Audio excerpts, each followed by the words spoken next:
Hi guys, welcome to Cool Academy. हम लोग ने last 3 lectures heating effect of current पे बेस्ड थ्योरी पढ़ी हुई है। राइट, आज हम लोग न्यूमेरिकल सॉल्व करेंगे उस टॉपिक पे बेस्ड, जो कि बहुत इंपॉर्टेंट है। न्यूमेरिकल को सॉल्व करना, इजीली सॉल्व करना और न्यूमेरिकल सॉल्व हो रहा है तो ये आपको बताता है कि जो आपने थ्योरी पढ़ी है उस टॉपिक पे बेस्ड वो बड़ी कंसेप्चुअल पढ़ी है और समझ के पढ़ी है, न कि रटा हुआ है।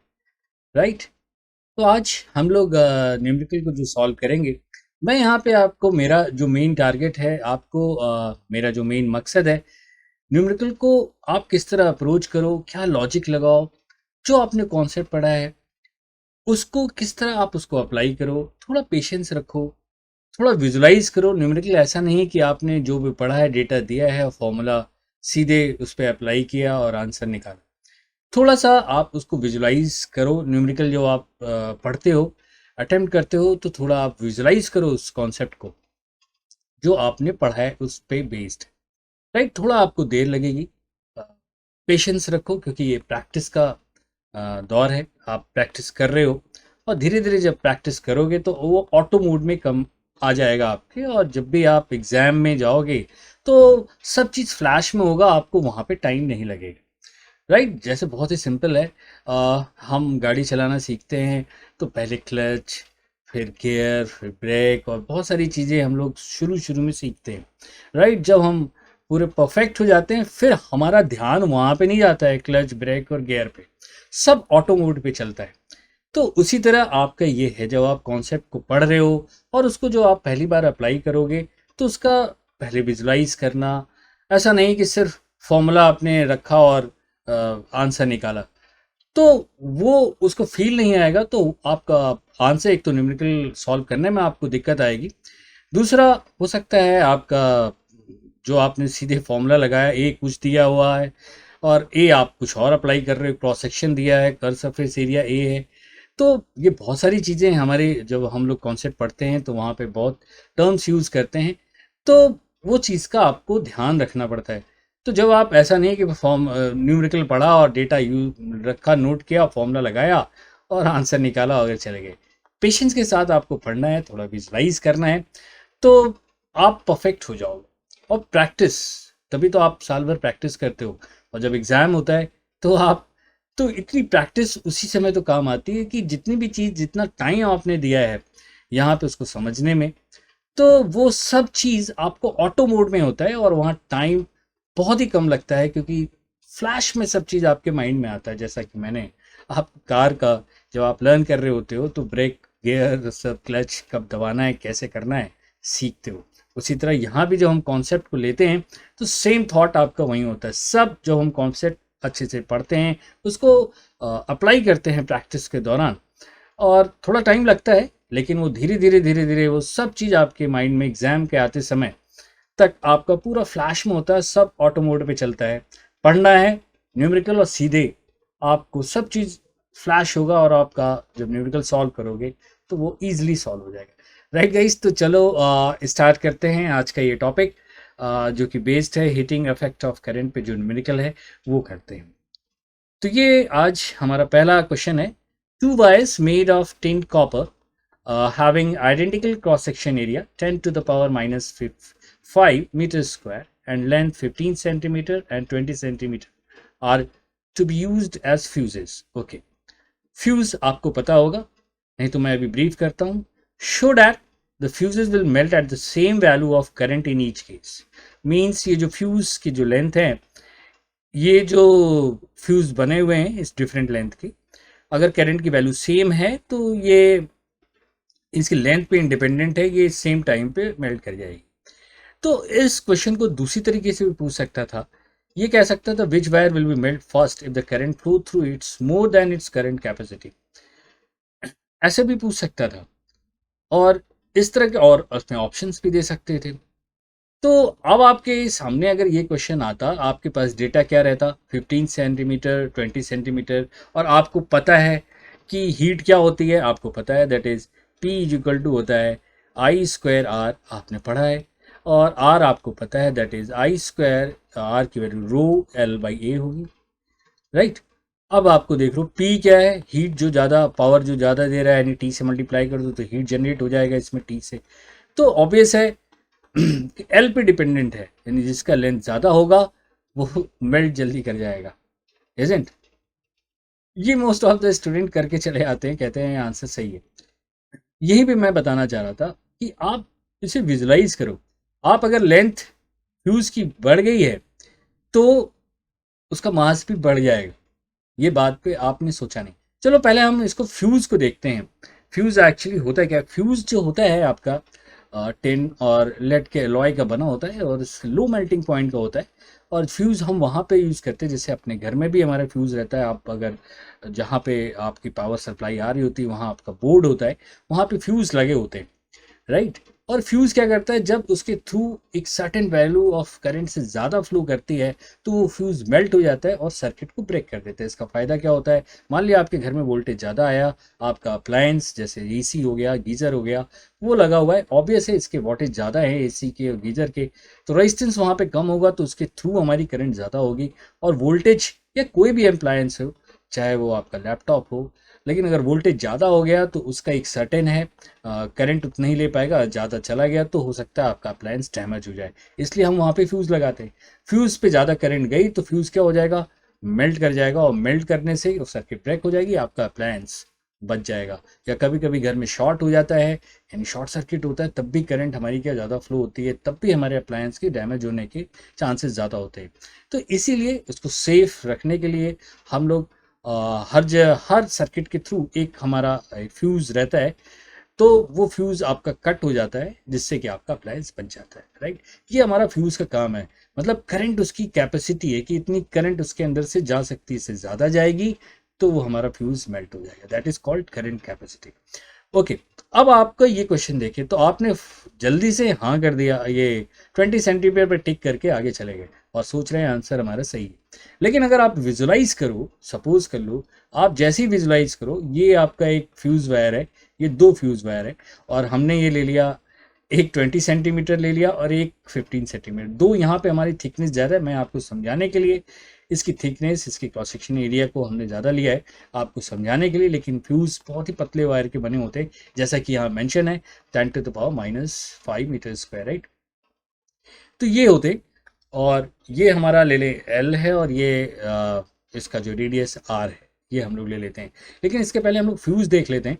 फ्यूज़ हमारा कुछ इस तरह होता है, आपका इस तरह लगा होता है अप्लायंस में, हमारा यहाँ से जा रहा होता है, करंट जा रही होती है, ये मेटल का रहता है, इसके अंदर ये वायर आपके बड़े थिन होते हैं। आपने देखो ये 15 सेंटीमीटर तो मान लो, ये 20 सेंटीमीटर, ये एक डिफरेंट हमने यहाँ पे लिया हुआ है फ्यूज़, जिसकी जो फ्यूज़ का जो क्रॉस सेक्शन एरिया ज़्यादा है, राइट? अगर इसी फ्यूज़ में से सपोज कर लो ये हमारे करंट फ्लो किया, तो अब देखो यहाँ पे ये दोनों मेल्ट करेगा सेम करंट, लेकिन यहाँ पे उस करंट, यानी ये पक्का गीजर या आपका एसी का होगा, राइट? इसलिए ये मेल्ट नहीं किया है, क्योंकि ये सस्टेन कर सकता है ज़्यादा करंट को। एसी और गीजर का रेजिस्टेंस कम होगा, क्यों? क्योंकि इसका वोल्टेज ज़्यादा है। ये सब हम लोग ने डिटेल अपने पिछले लेक्चर में पढ़ रखा है, राइट? तो इस तरह के फ्यूज़ है, इस तरह ये मेल्ट हो जाए। जैसे ही मेल्ट हुआ देखो करंट यहाँ से फ्लो करना बंद हो गई और आपका अप्लायंस बच गया, राइट? तो चलो हम लोग अब ये आपका क्या हुआ, इस तरह का फ्यूज़ है। लेकिन आपके घर में बोर्ड में आप देखोगे, यू विल फाइंड इस तरह का, ये एमसीबी कहते हैं उसको, मिनिएचर सर्किट ब्रेकर होता है। तो ये इस तरह लगा होता है, हर सर्किट का अलग अलग रहता है। आप देखते हो किचन का चला गया तो ये वाला ऑफ हो जाता है, वहाँ से इससे लिंक होता है।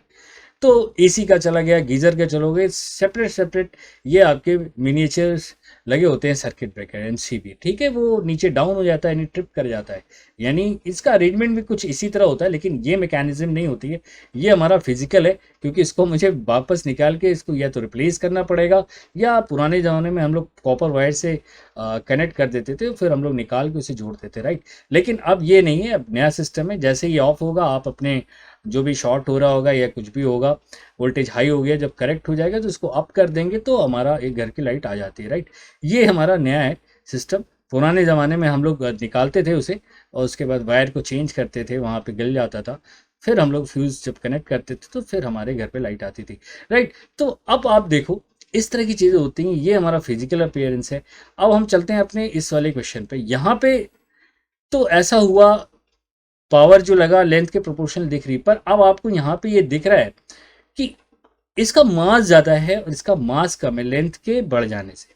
ठीक है, 20 सेंटीमीटर का मास ज़्यादा है। अब आप देखो हीट तो मिली उसे करंट के थ्रू, लेकिन ये मेल्ट तभी करेगा जब ये इसके मेल्टिंग पॉइंट पे पहुंचे, तो उसको हीट की ज़्यादा ज़रूरत पड़ेगी। यानी जैसे जैसे मास बढ़ेगा तो हीट भी तो ज़्यादा लगनी चाहिए, इसीलिए आर ज़्यादा होने के कारण हीट इसको ज़्यादा मिलती है, राइट। तो ये हो गया। अब आप इसको ऐसे भी समझ सकते हो कि घर पे जो हम लोग रोटी बनाते हैं, तवा होता है, वो बहुत ही मास उसका कम होता है, तो जल्दी से एक सर्टेन टेम्परेचर पे गर्म हो जाएगा। वही अगर तवा बड़ा हो, जैसे हलवाई के पास होता है, तो उसको उस टेम्परेचर पे जाने के लिए ज़्यादा हीट की ज़रूरत पड़ेगी, राइट। तो यानी टेम्परेचर, एक सर्टेन टेम्परेचर पे जाना है, तो ये डिपेंड करता है मास पे भी ऑल्सो, और लेंथ बढ़ने से इसका मास बढ़ जाएगा, तो ऑब्वियस है उसको हीट की रिक्वायरमेंट भी ज़्यादा होगी, और आर इसको दे ही देता है ज़्यादा हीट। ठीक है, अब ये क्वेश्चन आया, तो इसका मतलब ये हो गया कि लेंथ पे ऐसा नहीं है कि डिपेंड कर रहा है इसका मेल्टिंग, क्यों? क्योंकि इसका मास भी बढ़ रहा है। ठीक है, तो मेल्टिंग के लिए हीट रिक्वायरमेंट ज़्यादा है। ये थॉट हुआ, ये सोचना हुआ, ये प्रैक्टिस हुई आपकी जब आप अटेम्प्ट कर रहे हो क्वेश्चन। ठीक है, दैट इज कॉल्ड विजुअलाइजेशन। आप अगर विजुअलाइज किए होते थिकनेस लेंथ, तो आपको मास दिखता, जो कि मैंने आपको शुरू में बताया था। विजुअलाइजेशन करना है, प्रैक्टिस करनी है, पेशेंस रखना, थोड़ी समय। अब ये चीज़ें जब आपके एग्जाम में आएगी, तो अब ये सब चीज़ें फ्लैश में आपके माइंड में आएगी और आप सॉल्व करोगे, राइट गाइज। तो ये अप्रोच जो हमने ये फॉर्मूला लिख के सिंपल, जो मोस्ट ऑफ द स्टूडेंट करते हैं और टिक करके चले जाते हैं, फॉर्मूला लिखा और डायरेक्ट निकाला, हो गया, राइट गाइज। तो चलो अब हम लोग इस क्वेश्चन को एनालाइज करते हैं, राइट। तो हम इसे मिटाते हैं और अब हम इसको एनालाइज करते हैं। हम दो एनालिसिस करेंगे इस पे। पहला, इसको रेडिएशन को कंसिडर करेंगे, दूसरा विदाउट रेडिएशन देंगे। करंट से आपको गेन मिल रहा है और एटमॉस्फेयर पे हीट जो जा रहा है वो लॉस हो रहा है। तो एक सर्टेन स्टेडी टेम्परेचर जब मेंटेन होता है, तो वहां पे जो लॉस है और जो गेन है वो दोनों क्या हो जाती हैं, बराबर हो जाती हैं। लेट दिस, इसका जो H loss per unit area हो रहा है, rate of loss of heat जो है एच पर यूनिट एरिया है, तो आपको पता चल गया कि जो लॉस है आपका क्या है, आई, हीट जो गेन है आई स्क्वायर आर है पर सेकेंड, यानी आपको ये हीट इसको मिल रही है, और इसको लॉस क्या हो रहा है, H per unit area A. अब ये ए क्या है, ये ध्यान रखना, ये सरफेस वाला है, क्योंकि हीट लॉस इसके सरफेस के थ्रू हो। ठीक है, ऐसा नहीं है कि क्रॉस सेक्शन एरिया है, ये बड़ा ध्यान देना है। और जब हम यहाँ पे यूज करेंगे, दैट इज आर को जो हम लोग यूज करते हैं रू एल बाई ए, तो यहाँ पे ए क्या हो गया, क्रॉस सेक्शन एरिया। अब ए दोनों तरफ है, तो अब ये नहीं, ये सब चीजें जब हम थ्योरी पढ़ रहे होते हैं, तो इस चीज पे हमने ध्यान देना होता है, राइट। तो अब हमारा क्या हो गया, दैट इज एच। अब ये सरफेस एरिया, हम इसके जो एंड हैं, यानी जो एंड इस तरह क्रॉस सेक्शन एरिया को, जो रेडिएशन हो रहा है उसको हम लोग नेग्लेक्ट करते हैं, क्योंकि क्रॉस सेक्शन एरिया जो होता है वो बहुत ही कम होता है, तो उसके थ्रू रेडिएशन को हम लोग नेग्लेक्ट कर सकते हैं। देखो आप कितना कम है, 10⁻⁻5 मीटर स्क्वायर, राइट। तो उसको हम लोग नेग्लेक्ट कर सकते हैं। तो अब जो रेडिएशन से लॉस हो रहा होगा, इसके कर्व सरफेस एरिया के थ्रू हो रहा होगा, तो इसका कर्व सरफेस एरिया आपको पता ही है, that is 2πr into L हो जाएगा। अब देखो यहाँ से एल और एल क्या हो गया, कट गया। और क्रॉस सेक्शन एरिया अगर आप लिखना चाहो तो यहाँ लिख सकते हो, दैट इज आई स्क्वायर रू, ये हो गया एल कैंसिल हो गया, तो अब नीचे हो गया pi are square is equal to 2πh r, right. अब यहाँ डालोगे तो आर क्यूब हो जाएगा, तो आई स्क्वायर किसके प्रोपोर्शनल हो गया, दैट इज आर क्यूब के, और आई किसके प्रोपोर्शनल हो गया, that is R to the 3 to the power 2, right. तो इस पे इस तरह के क्वेश्चन भी पूछ सकता है कि आई किसके प्रोपोर्शनल है, या आर की वैल्यू दे दे, दो अलग अलग आपके फ्यूजेस के वो दे दे रेडियस, तो पूछेगा कि किस में करंट ज़्यादा लगेगी मेल्ट होने में, या कौन पहले मेल्ट होगा। यहाँ पे क्रॉस सेक्शन एरिया सेम है, ये बात ध्यान देने की, राइट। तो ऐसे बेस क्वेश्चंस आ सकते हैं, राइट। तो लेंथ देखो यहाँ कैंसिल हो जाए, तो लेंथ पे इंडिपेंडेंट है ये, ठीक है, यानी दोनों एक साथ मेल्ट कर जाएगा सेम वैल्यू ऑफ करंट के लिए, राइट। तो ये हमारा क्लियर हो गया। अब हम कॉन्सेप्ट लेते हैं दूसरा, जब हम रेडिएशन को कंसिडर नहीं करते हैं तब देखते हैं, ठीक है। तो इसे हम मिटाते हैं, ये आपको मिटाया। अब रेडिएशन को हमने कंसिडर नहीं किया, अब ये दे रहा है, जो हीट दे रही है वो सीधे उसको टेम्परेचर को इंक्रीज कर रही है up to the melting point. Let the melting point उसका ले लो थीटा एम सी, ले लो मेल्टिंग पॉइंट ले लो एम पी ले लो आप, ठीक है। और रूम टेम्परेचर को आप थीटा आर ले लो, तो टेम्परेचर डिफरेंस कितना हो जाएगा, theta M P minus theta R. इतना हमारे टेम्परेचर को डेल्टा थीटा को रेज करना पड़ेगा, राइट, तभी ये मेल्ट होगा, राइट। तो अब जब मेल्टिंग की बात होती है तो आप क्या लिखते हो, टेम्परेचर जब चेंज होता है तो हम ये वाला फॉर्मूला लगाते हैं, जैसा कि हीट में पड़ा एम सी डेल्टा थी, ये लगेगा। और ये क्या हो रहा होगा, ये लॉस हो रहा होगा, तो गेन कहाँ से हो रहा होगा, that is I square R into T, ये पावर पर सेकेंड है। और अगर ये हम यहाँ पे जे जूल में कन्वर्ट कर दें, ये कैलोरी में है, यूनिट का ध्यान रखना है हमारा, ठीक है। तो ये हमारी इक्वेशन आएगी, राइट, ये इक्वेशन हमारी यहाँ पे लगेगी। अब आप देखो मास आ गया प्ले, तो मास अगर लिखना है इसका तो हम कैसे लिखेंगे, mass is volume into density, तो वॉल्यूम हो गया हमारा pi are square into L, ये हो गया आपका volume into density D C delta theta, और यहाँ हमने लिख दिया आई स्क्वायर बाई जे, और टी को इधर ही रह दिया, मान लिया आर को लिख दिया रो एल बाई ए को लिख दिया पाई आर स्क्वायर, राइट। अब यहाँ देखो फिर एल कट गया, यानी अगर हम रेडिएशन कंसिडर करें या ना करें तब भी देखो एल नहीं आ रहा पिक्चर में, ठीक है, इंटू टी। तो अब आप देखो, अब यहाँ पे देखो टी जो टाइम लग रहा है is proportional to R to the power 4 जा रहा है, यानी थिकनेस ज़्यादा जिसकी होगी उसको टाइम भी आर टू द पावर 4 लग रहा है, ठीक है, तो उससे ज़्यादा टाइम लगेगा, ठीक है। तो ये चीज़ें हैं, यहाँ आई स्क्वायर भी दे रखा है, उनको रिलेट भी कर सकते हो कैसे भी। तो कॉन्सेप्ट आपका ये लगा और इक्वेशन आपकी आ गई, जो पूछेगा जो डेटा गिवन होगा तब हम वहाँ पे उस चीज़ को यूज़ करके आगे सॉल्व कर सकते हैं, राइट गाइस। पहला क्वेश्चन था लेकिन कंसेप्चुअल था, डिटेल में हम लोग ने देखा इसे। अब हम लोग आते हैं नेक्स्ट क्वेश्चन पे। देखा टाइम लगा इसमें, समझा, बहुत ही क्लियर ढंग से इसको समझा, फील किया इस फिजिक्स को, ठीक है। ऐसा नहीं कि बस ये फॉर्मूला देखा और इक्वेशन लिखा और आगे बढ़ गए। तो इसलिए अब मुझे ये टाइम लगा और मेरा वीडियो इस कारण बहुत ही लंबा हो जाता है, जो कि आप लोग देखते हो नहीं क्योंकि आप लोग के पास पेशेंस नहीं है।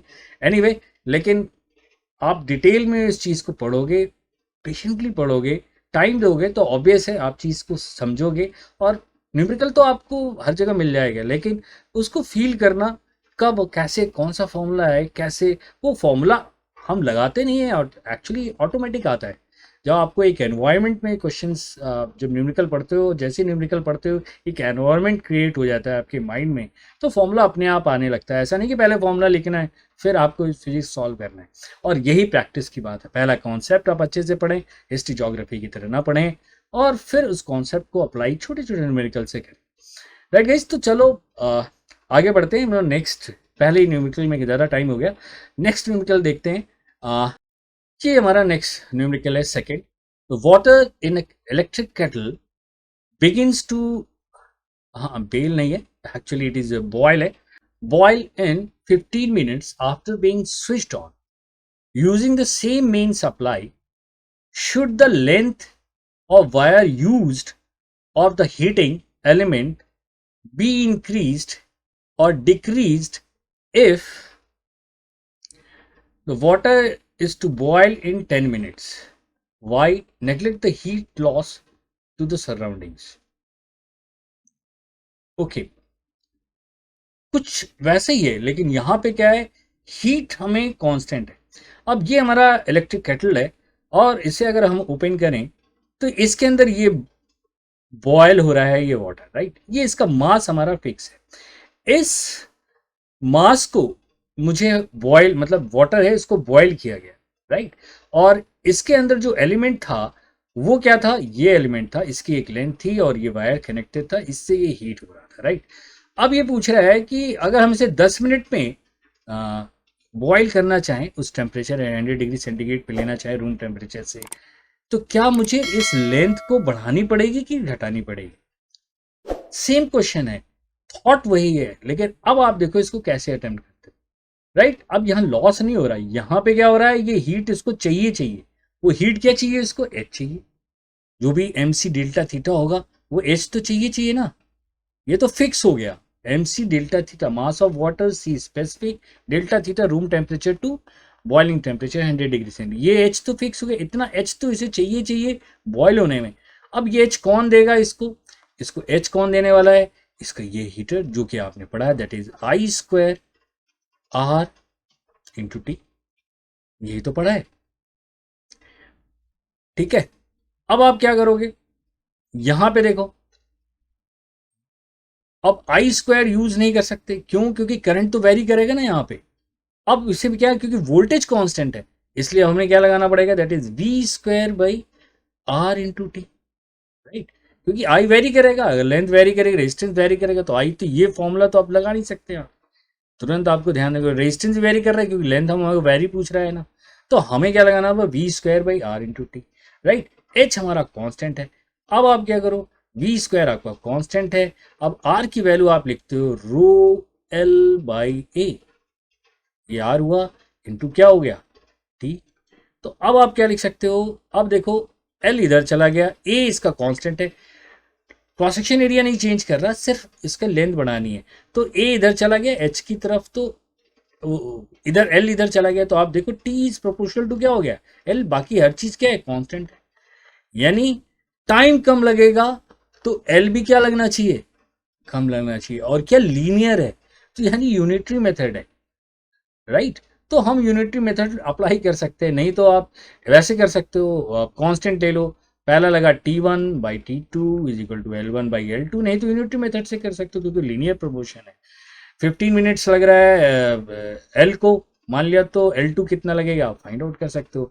तो L2 इज इक्वल टू क्या लिख लोगे आप यहाँ से, that is T2 by T1 into L1, right. ये आपकी इक्वेशन आ गई, ठीक है। T2 हमारा टाइम क्या दे रखा है, 10 दे रखा है, 10 मिनट में हमें जाना है, 15 ये दे रखा है, L1 हमारा इनिशियल था, तो क्या हो गया, दैट इज 2/3L। यानी अब क्या करना पड़ेगा, लेंथ को क्या करना पड़ेगा, इसकी लेंथ को डिक्रीज करना पड़ेगा, कितना, 2/3। तो दिस इज, ये सॉल्व हुआ आपका न्यूमेरिकल, बड़ी कूलली पेशेंटली आपने इसको देखा।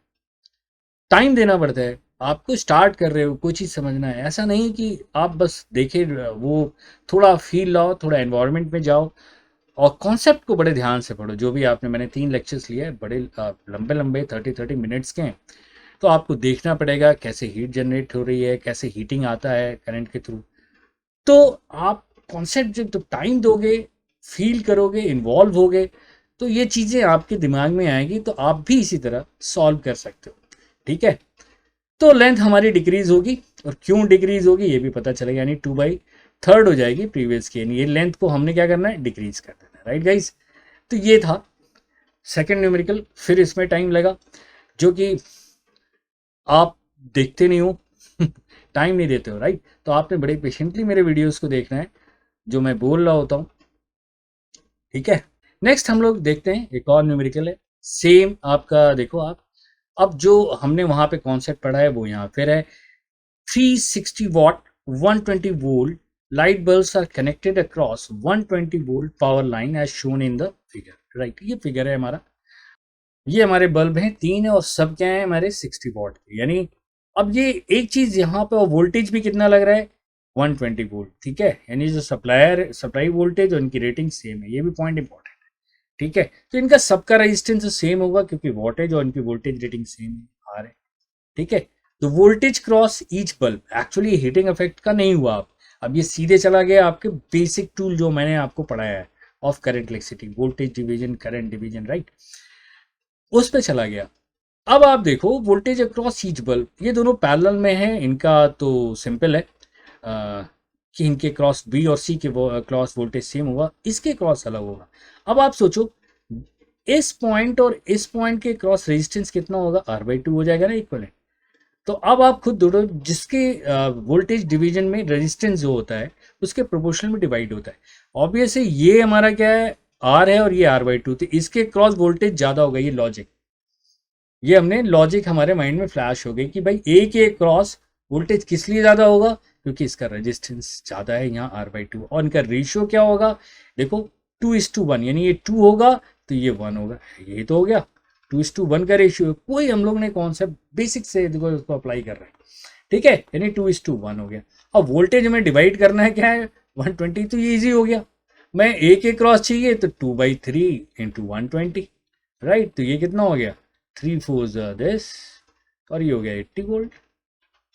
वाह, तो ए की क्रॉस क्या हो जाएगा 80 वोल्ट, और इसके क्रॉस जो बचा हुआ है इसके क्रॉस आ जाएगा नहीं 40 वोल्ट, नहीं तो यहाँ से आप निकाल लो, यानी 120 माइनस 80, तो इसके क्रॉस, नहीं तो इस रेशियो से निकालना चाहते हो तो क्या हो जाएगा 1/3 into 120, that will also give 40, volt. तो ये तो दो हीट का ऐसा लग रहा है, लेकिन हीट का हुआ नहीं, ये हमारा बेसिक हो गया जो हम लोग ने पढ़ा था, राइट। चलो अब नेक्स्ट पार्ट देखते हैं हम लोग, और ये है the total power dissipated in the 3 bulbs, right. ये सिंपल हो गया, ये तो 60 वॉट का है ही है, ये हमारा 60 वॉट का है, ये तीनों हमारे 60 वॉट के हैं, राइट। और हमने ने ये वोल्टेज निकाल ही रखा है, इसके क्रॉस 40 वोल्ट है, इसके क्रॉस 50 वोल्ट है। तो power dissipated in P A जो हो जाएगा हमारा, दैट इज 80 हमारा अप्लाइड है, रेटिंग हमारी 120 है, राइट। और इसका हमने होल स्क्वायर किया और इंटू 60 किया, और ये आ गया हमारा दैट इज 2/3 का होल स्क्वायर, दैट इज 4/9 हो गया ये, इंटू 60। उसी तरह पी बी और पी सी में क्या हो जाएगा, दैट इज बराबर होगा, और ये हो जाएगा हमारा 40 है, और अप्लाई कितना है 120, इसका होल स्क्वायर करेंगे इंटू 60, इट विल बिकम 60/9, ये 1/3 हो जाएगा, 60/9, इनको 2 टाइम्स हमें करना पड़ेगा, दैट विल बिकम 2 टाइम्स, क्योंकि 2 हैं बल्ब, तो टोटल पी बी प्लस आप लिख सकते हो पी सी, टोटल हमारा कितना हो जाएगा, दैट इज 120/9। तो total power dissipated, base common है, 240 प्लस 120 डिवाइडेड बाय 9 हो गया, it will become 360/9, it will become 40 what, right guys. So simple. तो चलो नेक्स्ट क्वेश्चन देखते हैं। The wire of a house has a resistance 6 ohm. Okay. A 100 watt bulb is glowing. If a geyser of 1000 watt is switched on, the change in potential drop across the bulb is nearly. Okay.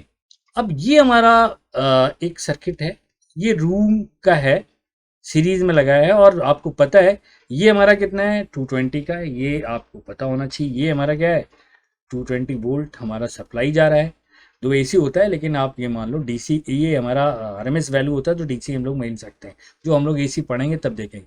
अब आप देखो यहाँ पे geyser, आपने ऐसे महसूस भी किया होगा कि जब आप गीजर को ऑन करते हो तो जो बल्ब है वो डिम हो जाता है, राइट। कैसे होता है ये हम लोग यहाँ भी देख लेते हैं एनिमेशन से। ये देखो जैसे ही हमने ऑन किया, ये देखो ग्लो ऑफ बल्ब देखो कम हो गया, ये देखो हीट, ये गीजर मान लो या आप जो भी मान लो, एसी ऑन किया तो देखो बल्ब का ग्लो क्या हो गया, कम हो गया, राइट। तो ग्लो इसका कम क्या होगा, इसके क्रॉस वोल्टेज क्या हो जाएगा, कम हो जाएगा। वोल्टेज उसकी रेटिंग है 1, जो भी है 220, इस बल्ब की जो रेटिंग है ये नहीं मिल रही होगी, तभी तो ग्लो कम हुआ होगा। और लेकिन ये पैरेलल में होता है, हमारे घर में तो वोल्टेज तो डाउन होना नहीं चाहिए। एक मन में आपकी क्वेश्चन भी आया, होता है ऐसा क्यों, क्योंकि जो वायरिंग है उसकी भी तो रेजिस्टेंस होती है, ये रेजिस्टेंस होती है। जब करंट ज़्यादा जाएगा, लॉजिक, पहले लॉजिक देख रहे हैं, जब करंट यहाँ से ज़्यादा जाएगा तो वोल्टेज यहाँ पे क्रॉस पे ज़्यादा ड्रॉप हो जाएगा ना। अगर ये इंटरनल रेजिस्टेंस नहीं होता इस वायरिंग का, तब कोई फर्क नहीं पड़ता था कि आपका गीजर ऑन हो रहा हो, बल्ब की ग्लो में ब्राइटनेस में कभी कमी नहीं आती, अगर ये इंटरनल रेजिस्टेंस नहीं होता। पर प्रैक्टिकली ऐसा नहीं है, कुछ ना कुछ आपका रेजिस्टेंस होता है, राइट। तो ये तो ऑब्वियस हो गया कि इसका वोल्टेज जो है कम होगा।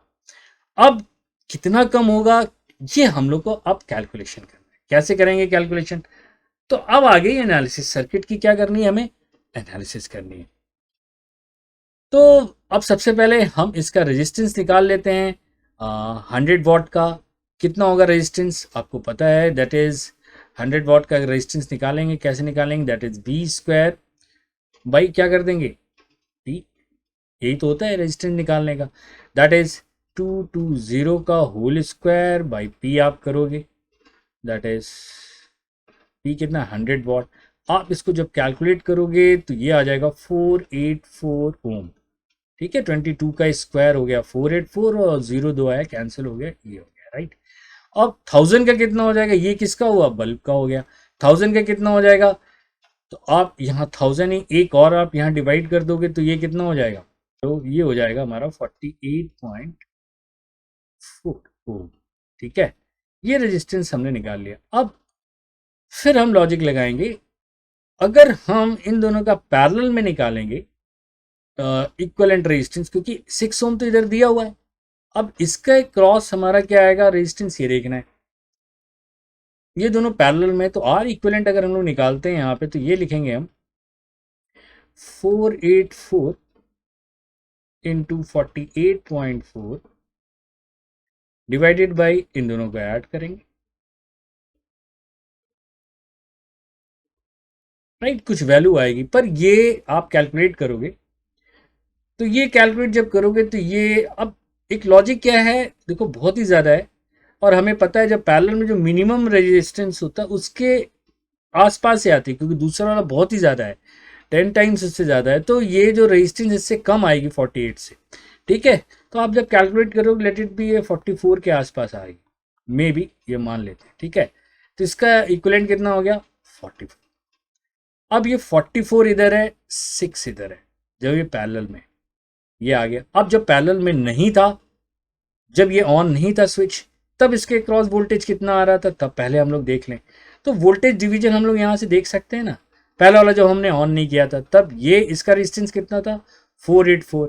तब अगर हम यहाँ पे वैल्यू इसके क्रॉस, बल्ब के क्रॉस निकालना चाहें वोल्टेज, जब हमारा बल्ब के क्रॉस प्रीवियस केस में, फर्स्ट केस में, तो वो निकालेंगे हम कैसे, दैट इज इसका रेजिस्टेंस कितना था 484 डिवाइडेड बाई, क्या करेंगे, इनका रेजिस्टेंस को ऐड करेंगे, तो ये 484 में 6 ऐड कर दें तो कितना हो जाएगा 490। ये हमारा क्या हो जाएगा, रेशियो हो गया रेजिस्टेंस का, इनटू क्या करोगे आप 220, यही तो होगा वोल्टेज, राइट। और इसको आप जब कैलकुलेट करोगे तो ये आएगा हमारा 17 के आसपास आएगा, राइट, इतना वोल्ट आ जाएगा। ऑब्वियस है रेजिस्टेंस बहुत ही ज़्यादा है, 6 ओम बहुत ही कम है, तो इतना आएगा, राइट, थोड़ा सा ड्रॉप होगा। अब हम बात करते हैं जब हमने इसे ये कर दिया तब कितना आएगा, तब क्या हो जाएगा, अब 44 के क्रॉस निकालेंगे, तब हम अगर डिवीजन यहाँ करेंगे तो 44 divided by 44 plus 6, it will become 50, है ना, और इनटू आप करोगे तो 220, तब इसके क्रॉस वोल्टेज कितना आएगा, जब हम इसको कैलकुलेट करेंगे तो क्या आएगा, देखो आप, ये आ जाएगा 190, राइट, ये आ गया। अब आप देखो पहले इतना आ रहा था, अब इतना आ रहा है, इनको आप माइनस करो तो वोल्टेज डिफरेंस है ना, पोटेंशियल ड्रॉप और नियरली, तो चेंज जो होगा वो क्या होगा, that is 217 minus 194 is equal to क्या आ जाएगा 23 के आसपास, राइट। तो ये आंसर हो गया बी, राइट। अच्छा क्वेश्चन था, प्रैक्टिकल क्वेश्चन था जो हम लोग अक्सर घर में फेस करते हैं। आते हैं नेक्स्ट क्वेश्चन पे। ये हमारा नेक्स्ट क्वेश्चन है, two bulbs 500 watt and 200 watt are manufactured to operate 220 volt, obvious है।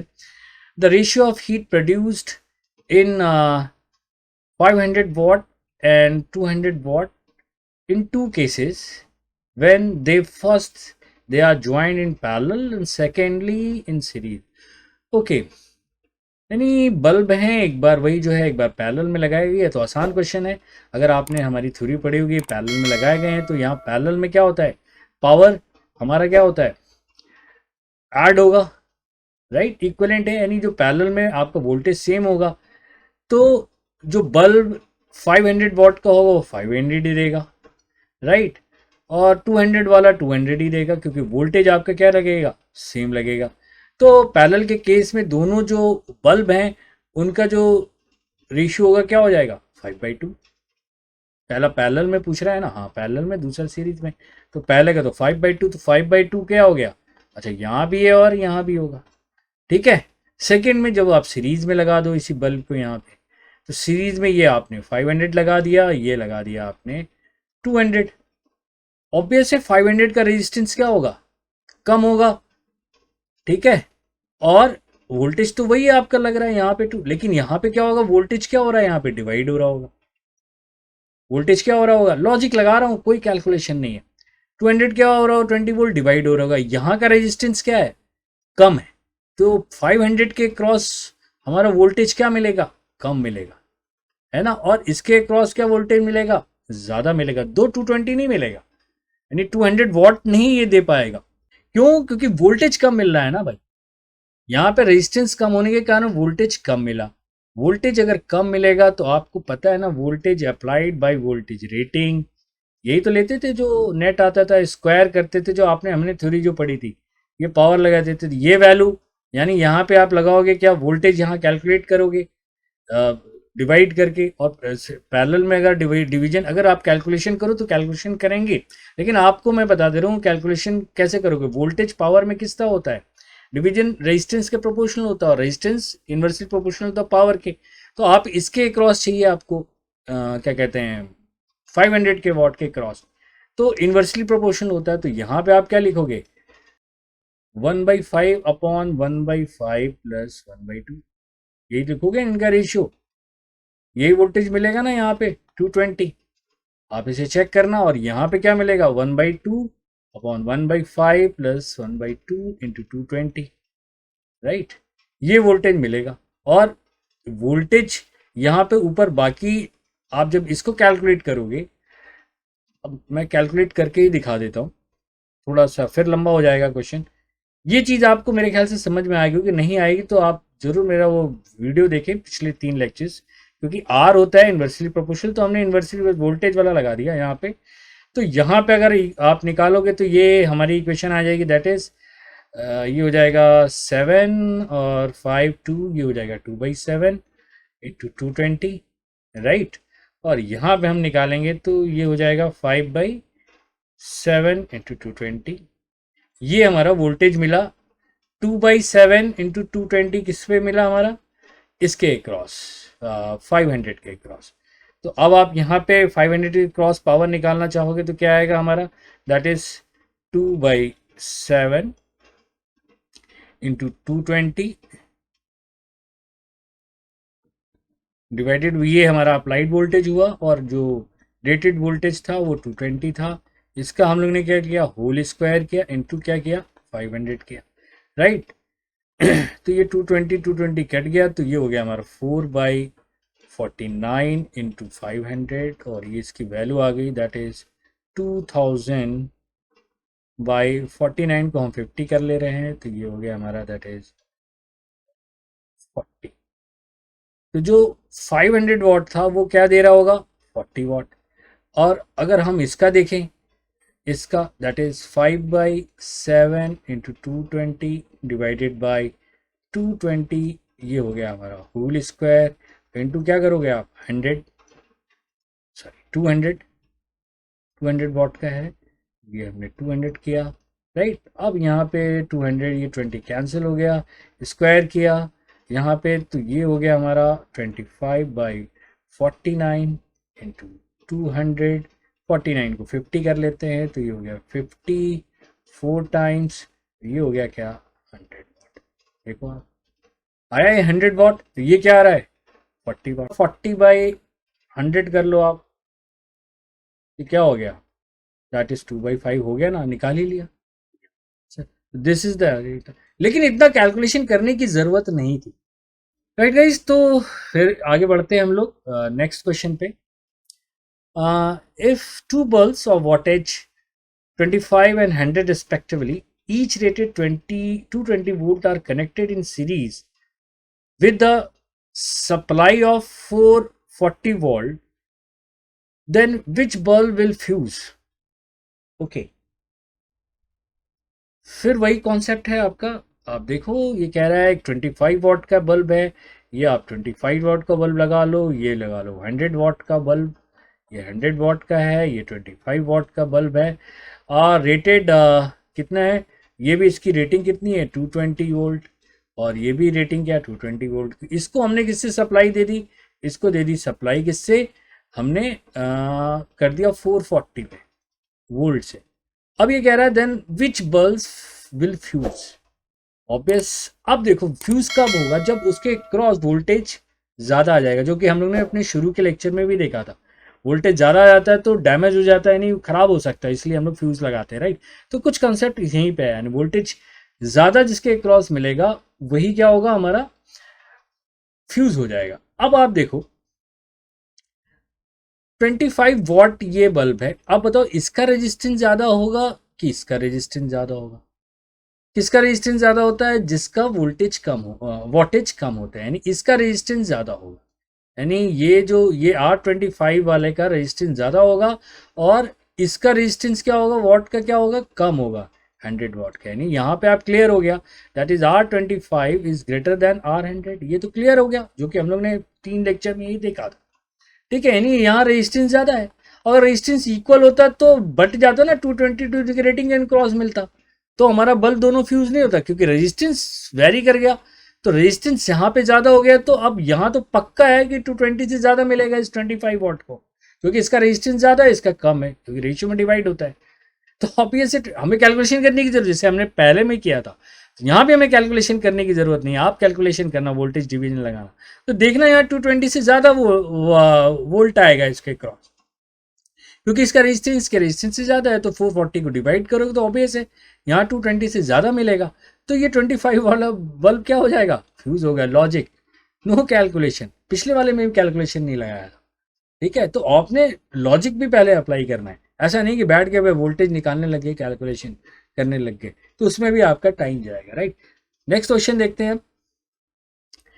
Register R1 dissipate the power P when connected to the certain generator, यानी किसी सर्टेन जनरेटर के थ्रू कनेक्टेड है, यानी वोल्टेज हमारा कांस्टेंट है, ये बताया। If the resistor R2 is put in series with R1, the power dissipated by R1, obvious है, ये तो पिछले वाला की क्वेश्चन की तरह हो गया। ये हमारा पहले R1 ये नहीं लगा हुआ था, ये R1 था, और ये वोल्टेज लगा हुआ था एक सर्टेन जनरेटर के थ्रू, ये जनरेट कर रहा था। अब जब हम इसके सीरीज में लगा रहा है दूसरा R2, तो ऑब्वियस है इसके क्रॉस वोल्टेज क्या होगा, ड्रॉप हो जाएगा, तो पावर डिसिपेट क्या डिक्रीज हो जाएगा ना। ऑब्वियस है, इसमें क्या सोचना है, वोल्टेज कम मिल जाएगा ना, रेजिस्टेंस डिवाइड कर देगा सीरीज में, तो डिक्रीजेस हो जाएगा, इसमें इतना सोचना नहीं है, लॉजिक। अब हम आते हैं 8th क्वेश्चन पे। That is in the circuit shown in the figure, this is 7 volt, E1 is 7 volt, E2 is 1 volt, R2 is ये 2, और ये भी R1 भी 2 है, R2 भी 2 है, और ये क्या है 3 ओम, राइट। ये हमारा है, और पूछ रहा है find the power supplied by 2 batteries. अच्छा, E1 कितना पावर सप्लाई कर रहा है और E2 कितना पावर सप्लाई कर रहा है। एक्चुअली ये प्रॉब्लम हमारे सर्किट का हो गया, हीट का नहीं हुआ, लेकिन फिर भी आपको याद आ जाएगा जो हमने बेसिक्स पढ़ा था अपने उसमें, तो इसको हम लोग ये नोड मान लेते हैं, कॉमन पोटेंशियल मान लेते हैं। तो हम क्या लिखते हैं, V-7, ये देखो पॉजिटिव ये भी है, ये भी पॉजिटिव, इसलिए 7 करेंगे, तो लिखेंगे V-7 divided by 2 plus V-1, यहाँ 1 है, डिवाइडेड बाई 2 प्लस V ये 0 है, तो V-0 divided by 3 must be equal to 0। V निकाल रहे हैं हम सिंपल, उसके बाद इसके थ्रू करंट क्या, एक्चुअली KCL ही लगा रहे हैं और कुछ नहीं कर रहे हैं। ये हमने नोडल एनालिसिस जो हमने बेसिक टूल बताए थे वहाँ पे, ये हमने डिटेल में बताया, राइट। तो इनको हमने ऐड किया, तो ये हो जाएगा 2V-8 डिवाइडेड बाई 2, और ये हो जाएगा प्लस V/3 इक्वल 0, और ये 2 कैंसिल हो जाएगा, ये हो जाएगा 4, और 4 उधर चला जाएगा, तो ये हो जाएगा V plus V/3 equal to 4, और ये हो जाएगा 3V 4V, it implies that 4V/3 is equal to 4, और ये कट गया, तो V की वैल्यू क्या हो गई, 3 वोल्ट, राइट। ये हमने V यहाँ निकाली, ये 3 वोल्ट है। अब ये 7 है और ये 2 है, तो 7 माइनस 3 कितना हो गया, 4, 4 डिवाइडेड बाई 2 कितना हो गया, तो यहाँ से करंट, इससे करंट मान लिया I जा रही है, I1 मान लो, तो I1 की वैल्यू आप निकाल सकते हो, that is 7 minus 3 divided by 2, that will give 4/2, it will give 2 ampere current. और यहाँ देखो ये वोल्टेज ज़्यादा है 3, तो करंट इस तरफ आ रही होगी, तो इधर अगर I2 ले लो, तो ये I2 हमारी आ जाएगी, दैट इज I2 इज हो जाएगा 3-1 divided by 2, that will give 1 ampere, right. यहाँ से 1 एम्पियर, पावर यहाँ से 2 जा रही है, तो E1 कितना देगा, दैट इज पावर, अगर E1 की बात करें तो P1 हो जाएगा 7V into I, 7 into 2 14 what, right. ये दे रहा है, और यहाँ देखो इसके अंदर आ रहा है, यानी चार्जिंग की फॉर्म में, तो यहाँ हम पावर क्या लिखेंगे, निगेटिव फॉर्म में लिख सकते हैं, दैट इज ये हमारी करंट कितनी आ रही है 1 एम्पियर, और इसका भी कितना है 1 है, तो ये हो जाएगा -1 वॉट, राइट। इस तरह हम इसे लिख सकते हैं, सिंपल।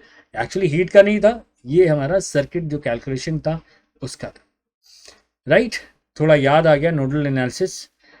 अब मिल नेक्स्ट क्वेश्चन है, the power of resistor is maximum power the resistor can safely dissipate without to rise in the temperature. Obvious है, मैक्सिमम पावर से जनरेट वो सेफली डिसिपिएट करे विदाउट राइज इन टेम्परेचर, ठीक है। The power rating of 15 kilo ohm is 5 watt. What is the maximum allowable potential across the terminal of the resistor? अगर आप register आप इसे विजुलाइज कर मैंने फिगर आप बना ही लो। ये रजिस्टर है 15 किलो ओम का है और इसका वोल्टेज दे रखा है कितना 5 वॉट। तो पूछ रहा है what is the maximum allowable, ये जो वोल्टेज होगा इसके क्रॉस कितना होगा, इसमें क्या है ये तो 5 वॉट का है ना, तो P इक्वल टू क्या लगाओगे वी स्क्वायर बाई आर, और आर आप कैलकुलेट कर सकते हो, सब कुछ गिवन है। That one the easy question. V square आपने निकाल लिया, आर की वैल्यू दे रखी है 1500, आप कैलकुलेट कर सकते हो। और सेकंड है the 9 kilo ohm resistor is to be connected across 120 volt potential difference, ठीक है। What is power rating, what power rating is required, इसमें वही है P equal to V square by R कर दोगे। V गिवन है that is square, R given है, बस ध्यान रखना किलो ओम का, राइट। यहाँ देखो यहाँ हमने क्या लिख दिया किलो ओम को 1500, ठीक है। तो इसका आपने ध्यान रखना है, आप ये कैलकुलेट कर लोगे, राइट गाइस। ये कुछ न्यूमेरिकल्स थे, और भी न्यूमेरिकल बनते हैं, लेकिन और भी न्यूमेरिकल मैं ले सकता था, लेकिन इतने ही न्यूमेरिकल में इतना टाइम लग गया, राइट गाइस। तो आज ये हमारा हीटिंग इफेक्ट ऑफ करंट का टॉपिक फिनिश होता है। नेक्स्ट लेक्चर से हम स्टार्ट करने वाले हैं इलेक्ट्रोस्टैटिक पार्ट 1, हम लोग वहीं स्टार्ट करेंगे इलेक्ट्रोस्टैटिक। तो मिलते हैं हम लोग गाइस नेक्स्ट लेक्चर में। Take good care of yourself, bye bye, see you in the next lecture.